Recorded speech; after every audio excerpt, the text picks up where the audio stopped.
इथून पुढे माझ्यासहित तुम्हा कोणाच्याही आयुष्यामध्ये संध्या राहणार नाही अशी माझी इच्छा आहे.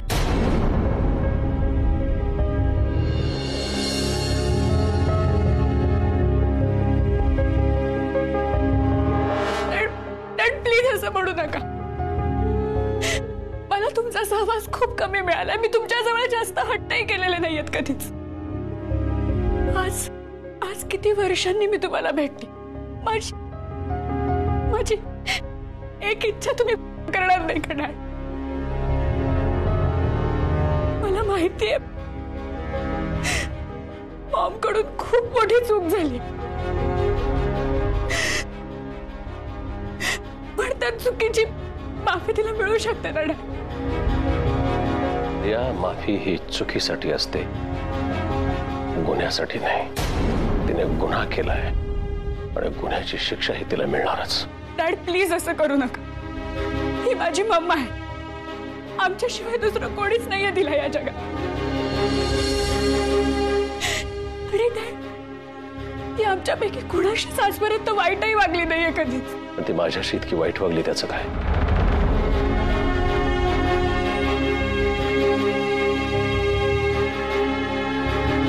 मी तुला दोष देत नाही.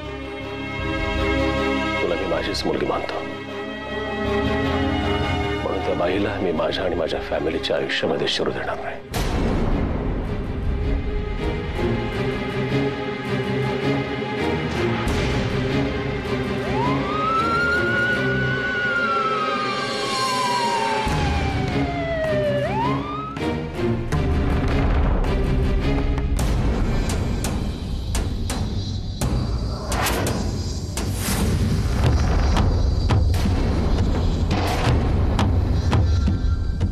इन्स्पेक्टर, मी अनिरुद्ध भालचंद्र राजे. मला मारण्याचा प्रयत्न केल्याबद्दल मी माझ्या पत्नीच्या विरोधामध्ये आपल्याकडे लेखी तक्रार नोंदवलेली आहे. तेव्हा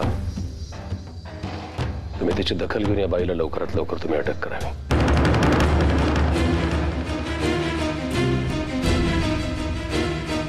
इन्स्पेक्टर, या तक्रारीमध्ये तिला साथ देणाऱ्या तिच्या भावाचं म्हणजे अविनाशचं पण नाव आहे.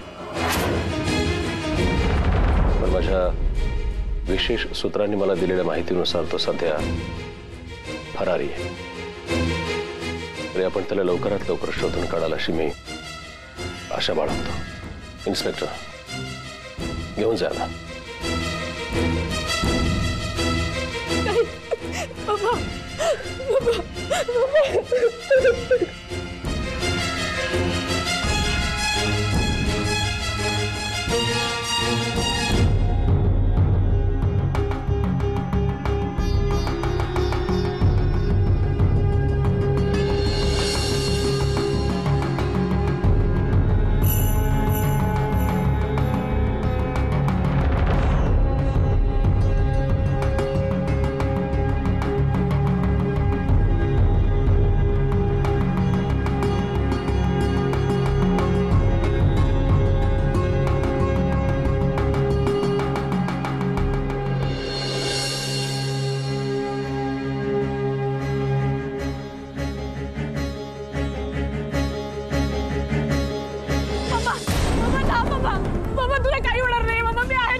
खेळ संपलेला नाहीये Aniruddh. I am gonna be back.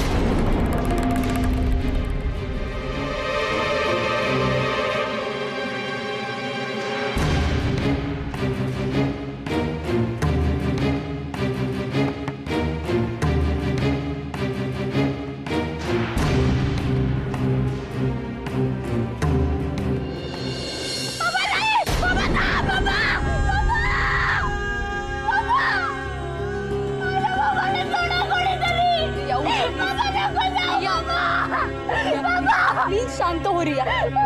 Riya please शांत हो, प्लीज रडू नको.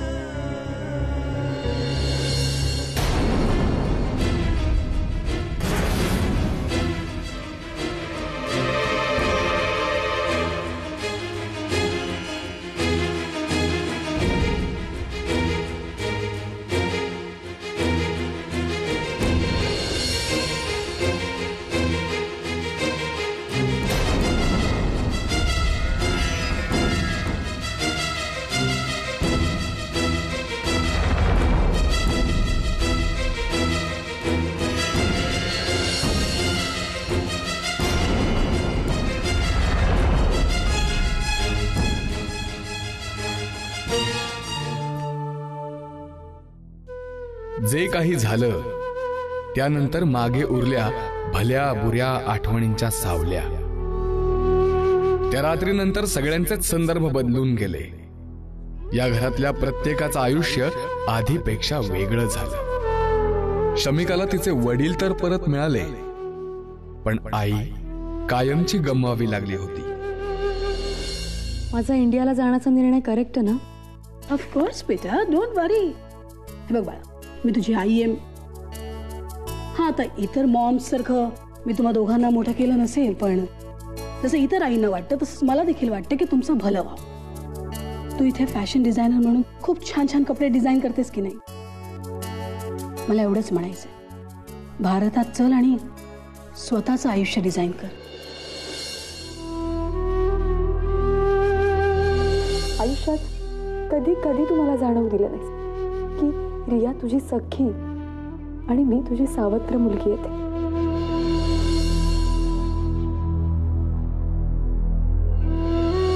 जोपर्यंत अश्वती आपल्याला सापडत नाही ना, तोपर्यंत ही बातमी आपण कोणालाच सांगणार नाही आहोत.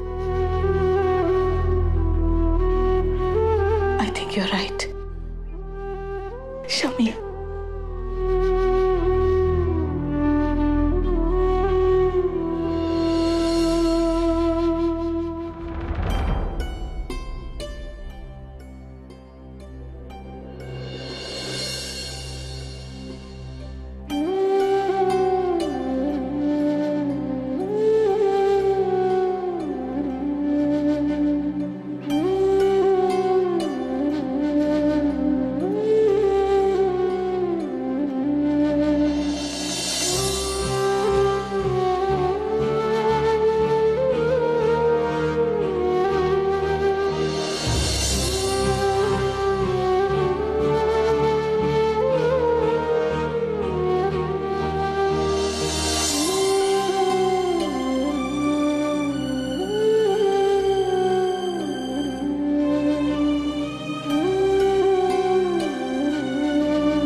रडू नकोस असं मी म्हणणार नाही शमिका. रडून घे. डोळ्यातून सगळ्या वाईट आठवणी, सगळी दुःख वाहून जाऊ दे एकदाची. पण नंतर कधीही त्याचा विचार करू नकोस, कारण तू जेवढा विचार करशील तेवढा त्रास आणि मनस्ताप होईल तुला. इकडे बघ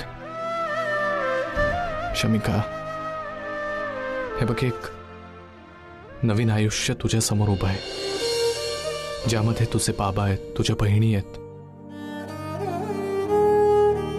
आणि या सगळ्यांची काळजी तुलाच घ्यायची आहे. त्यामुळे बी स्ट्रॉंग. आणि त्यातल्या त्यात सगळ्यात चांगली गोष्ट म्हणजे तुला तुझी फॅमिली परत मिळाली आहे.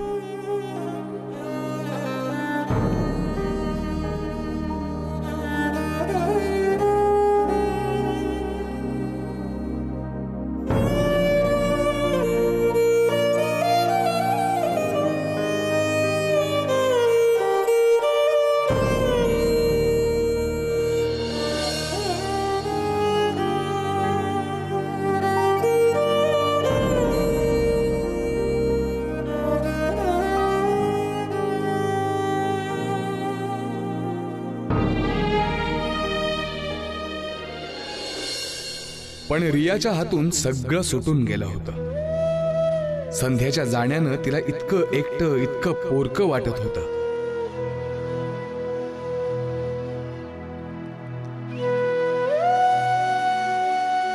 एकीकडे बाकीच्यांना एकत्र आल्याची भावना होती आणि दुसरीकडे रिया मात्र सगळ्यांपासून तुटून वेगळी पडली होती.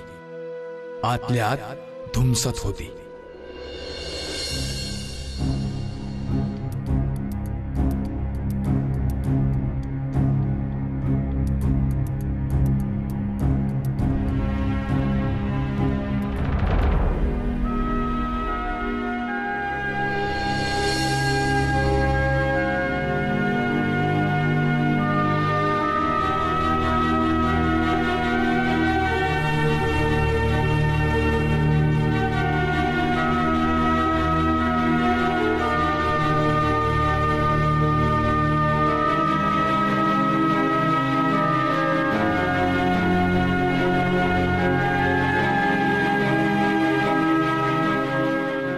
हॅलो हॅलो, हा टिपणीस अंकल. हा मी रिया बोलते. हा संध्या राजेंची मुलगी. अंकल मला तुमच्याशी जरा बोलायचं होतं. तुम्ही ह्या शहरातले खूप मोठे वकील आहात आणि मम्माच्या सगळ्या बिझनेस मधल्या सगळ्या लीगल फॉर्मॅट्स मध्ये पण तुम्ही खूप मदत केली आहे मम्मांना. अंकल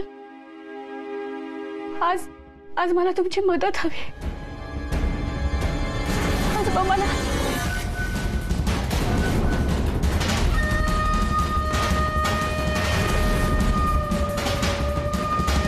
मला माहिती आहे तुला तुझ्या मॉमची किती आठवण येत असेल ते, पण बेटा तिला सोडवण्याचा प्रयत्न करू नकोस.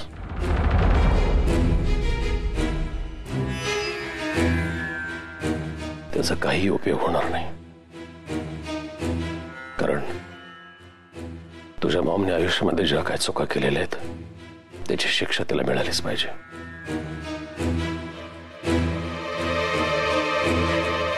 डॅड, मम्माने जे काही केलं ते तिच्या मुलीसाठी केलं, माझ्यासाठी केलं.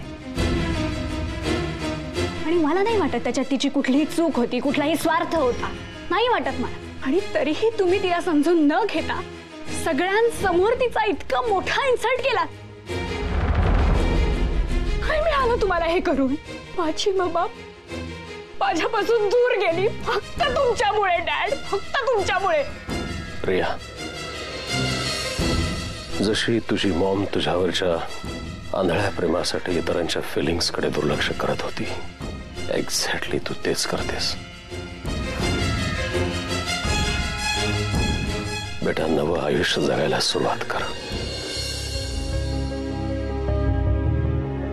तुझ्या बहिणी आहेत, मी आहे, आम्ही सगळे आहोत. पण प्लीज पुन्हा तुझ्या मॉमला आपल्या सगळ्यांच्या आयुष्यामध्ये आणण्याचे स्वप्न बघू नकोस.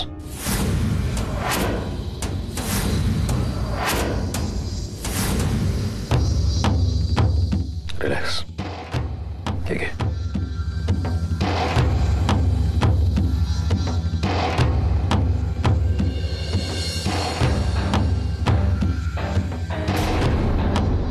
यानंतर अनिरुद्धशी रियाचे सूर जुळणं शक्यच नव्हतं. अचानक आयुष्यात आलेल्या वडिलांपेक्षा तिला जन्मदात्या आईची माया जास्त होती.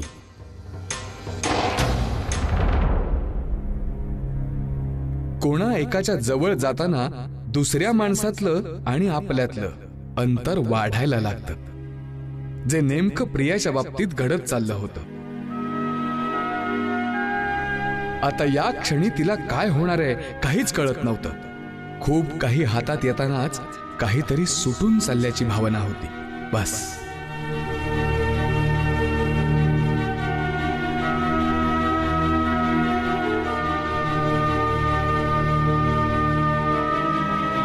अनिरुद्ध, जो मरणाला सामोरं जाऊन प्रत्येक क्षणाला एक नवीन आयुष्य जगत होता, त्याच्यावर आता 3 मुली आणि त्यांची जबाबदारी होती. आणि त्याच्या मायेला पहिला प्रतिसाद शमिकानेच दिला. डॅड,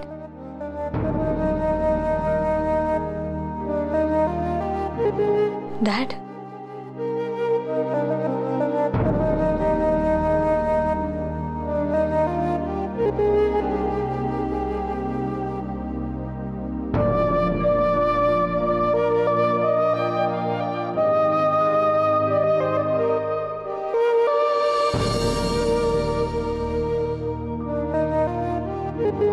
वीस वर्ष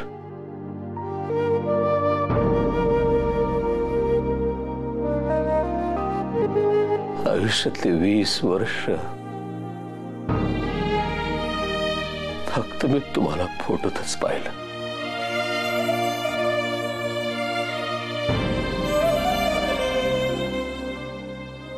फोटोंवर प्रेम केलं.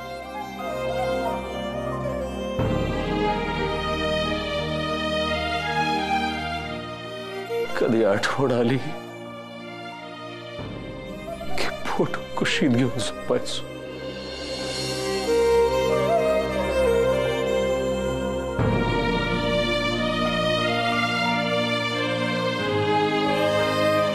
डोळ्यातून वाहणारं पाणी फोटोतल्या तुमच्या चेहऱ्यावर पडलं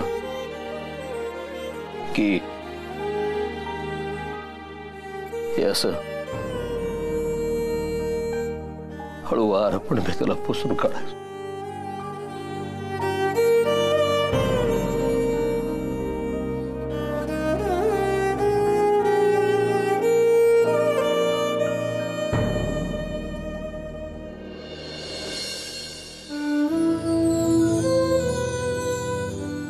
शमिका,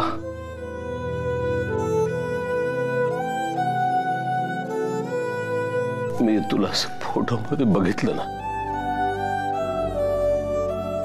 की मला असं वाटायचं जावं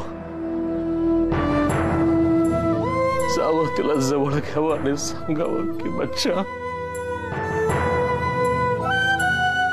मी आहे, मी जिवंत.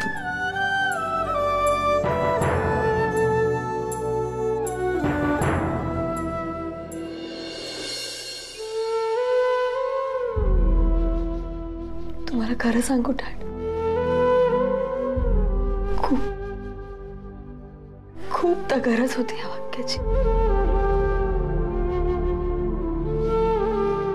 असे कितीतरी प्रसंग आले आणि गेले जेव्हा तुमची खूप आठवण यायची डॅड.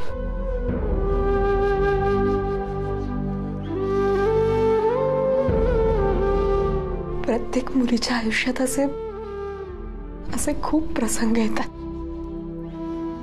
जेव्हा तिला तिच्या वडिलांच्या कणखर सपोर्टची, हळूवार मायेची खूप गरज असते.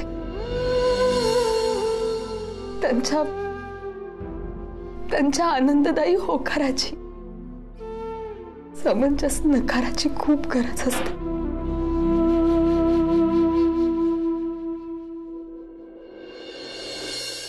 तुम्हाला खूप मिस केलंय डॅड.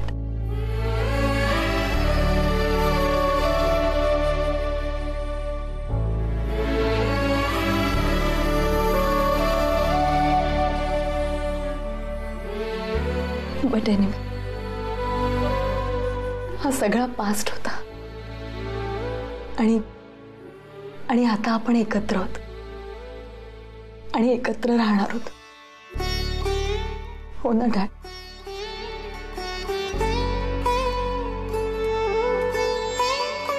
येस शमिका, मला ना तुझ्या समजूतदारपणाविषयी मला काही शंका नाहीये. मला ना काळजी वाटते ती रियाची.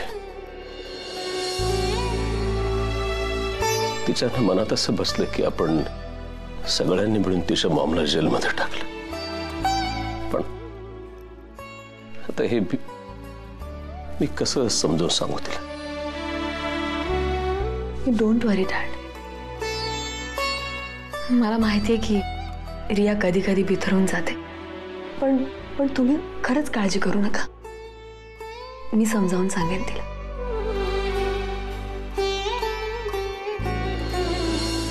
इतके वर्ष दुरावलेल्या वडील आणि मुलीच्या नात्याला आता नवीन पालवी फुटत होती.